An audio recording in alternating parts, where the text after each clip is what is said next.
the Texas freeze, and why I started prepping. The first day that it snowed in Texas, I went outside on my patio and I was taking pictures of the snow because I lived in Galveston on the beach, and there was snow all over the sand and the ocean was rolling. I thought, oh, how pretty. Then the power went out. There was no warning. Nobody came on TV and said, hey, the power's going to go out. You better get ready. No big deal, right? We have blankets, we have flashlights. The temperature started to drop fast. My apartment went from 70 degrees to 32 degrees within the first 4 hours. The first night I said, okay, I'm gonna bundle my kids in coats. We're gonna get in bed, cover up with a lot of blankets. I'm gonna put blankets on the windows and it's gonna be fine. I woke up at 4 a.m. with my 2-year-old red-skinned, frozen to the touch, and my hair was frozen to my headboard. It was 16 degrees in my apartment. I grabbed my kids, I ran to my car, started the heater, and bawled. I got on Hotwire. There was one hotel left. It was the resort in Galveston called Moody Gardens. It was $400 a night.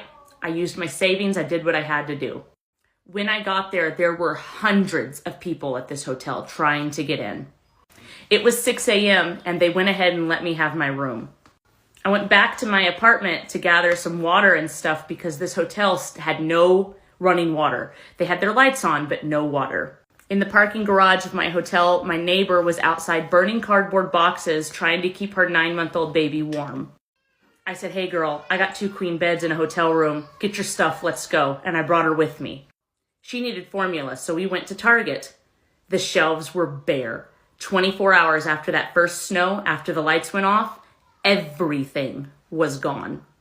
You guys might think this was gross, but I was breastfeeding at the time and I pumped milk for her baby. We had to go down to the hotel pool to fill the toilet up with water to flush it.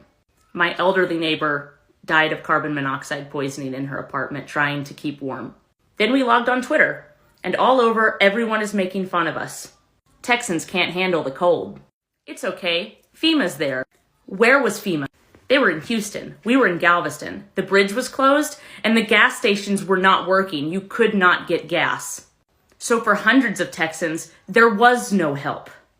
Before this freeze, I always thought in a worst case scenario, the government would surely come and step in and help the communities. I was wrong. Hundreds of people died. Hundreds of others lost their homes. And Texas didn't fix the problems that caused it. I used to make fun of preppers for thinking that they're paranoid, and now I am one, and I'll never make fun of somebody like that ever again. When I make these videos, it's not for views. I just want to save even one person from having to experience the trauma that my family went through.